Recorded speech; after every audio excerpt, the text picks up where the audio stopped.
Akkam jirtu kabajamtoota daawwattoota keenya nageenyi waaqayyoo bakka jirtan maratti isiniif haa ta'u jirtu nagaa keessanii nagaa kudha galata waaqayyoo har'ammoo abbaa manaa wajjiniin fataa jennee dhufnee jirra. Guyyaa har'aa kana ganamaan roobni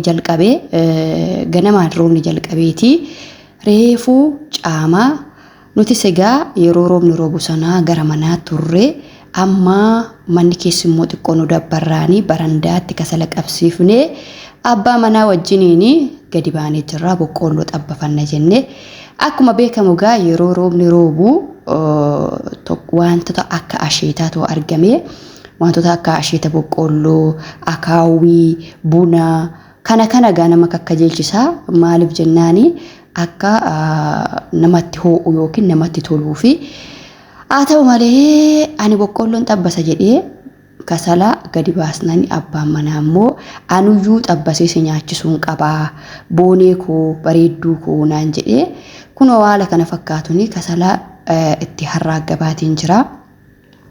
Kanuma gidduutti immoo dinnicha affeeliin ture. Dinnicha affeellisaa yeroo gannaas yeroo bonaas dhugaatu argadhee baay'ee natti tola baay'ee nyaachuu jaalladha mimmiixaanii. Dinnicha koo duraan yeroo roobni roobu sanaa manatti affeelee amma immoo dinnicha kanas boqqoolloo kana osoo xabbamnu nyaanna abbaa manaa koo wajjin jedhee dinnicha kana gadi baasee jira jechuudha. Egaa daawwattoota keenya dhugaa dubbachuudhaaf haalli qilleensaa baay'ee namatti tola akkuma argitan barandaa irratti baay'ee arfixaa'ee arfixoon isaallee lafarra yaa'ee jiraan qulqulleessine garuu isumarra teenyee laftis ganna waan ta'eef boqqoolloo keenya xaxabbafachaa jirra. Kootatiitii asheeta boqqoolloo nyaadhaan isiniin jedha ergaan kwaasumaanii ijoolleen biyya halaa jirtanii boqqoolloon illee hin jira dhugaa dubbachuudhaaf beerotiin jira garuu hin beeku bakka biraa Dubaay Saawudii hin beeku garuu beerotiin jira. Kootatiitii boqqoolloo nyaadhaa asheeta fi bareeda bira hin darbanii jedhama mitiire kanaaf kootatiitii boqqoolloo nyaadhaan wajjinii isiniin jenna.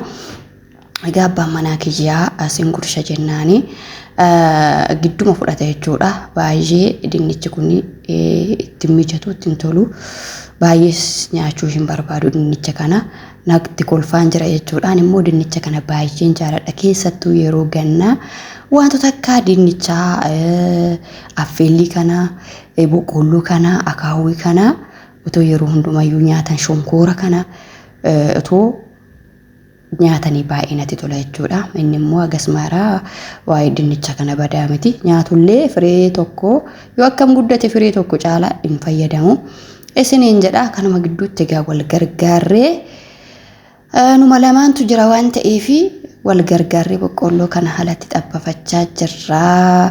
Jireenyi baay'ee tokko namatti tola. Amma waqtiin ji'a 11ffaa guyyaa 10 jechuudha. Guyyaa 10 gannallee hin jedhamu har'uma jechuudha. Ganamaan ka'ee kan roobee surumayyuu gara baadiyyaa keenyatti roobni roobaa hin jiru.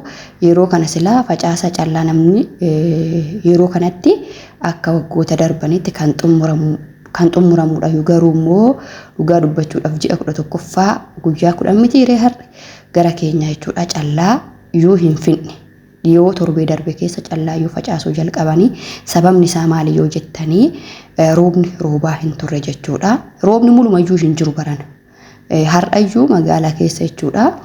Bokkaa sirrii ganamaan ka'ee bokkaa sirrii roobe kan jennu har'aadha jechuudha.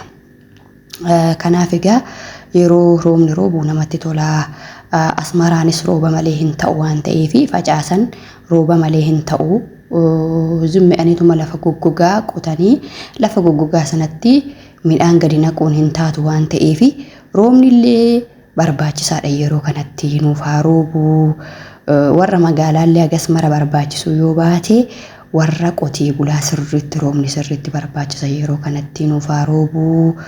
Rooba nuuf kadhaa nuuf haa roobu. Yeroo kanatti illee waqtii isaati garuu akka waqtii isaatitti roobuun isin jedha. Egaa abbaan manaa kiyyaa baay'ee tokko natti caqacaqaa jira. nama fidinii gurshaa naaf fidinii hin barbaadu animmoo gidduumaan hin gurshachuudha akkuma jalqaba jedhee dinnicha kana badaa waan hin jaalanneef gidduumaan gurshaan immoo naaf fidin nagayee jedhiin harkatti didaa siisan jira jechuudha dhugaa dubbachuudha fi kun akkuma argitanii harkatti ilaalaa jira didaa jira ilaa hillikii naan qabachaa jira jechuudha fedhiisaa miti dinnichi kun akkuma isin jedhe firee tokkoon alatti badaa hin barbaadu amma keessumattuu boqqolloo asheeta ganamni jibbu hin jiru boqqolloo kana habdatee boqqolloo kana hargee mulumayyuu didichan harkatti dideetiin jira jechuudha anis immoo dhiisitumaa ofii kootii nyaachan jiraan isin jedha koottaa dinnichas boqqolloos waan mara kuutatiitii nyaadhaan isin jedha wanni dhibee hin jiru wanni afi hin jiru kun boqqolloon keenyas xabbafamee fataa jedhee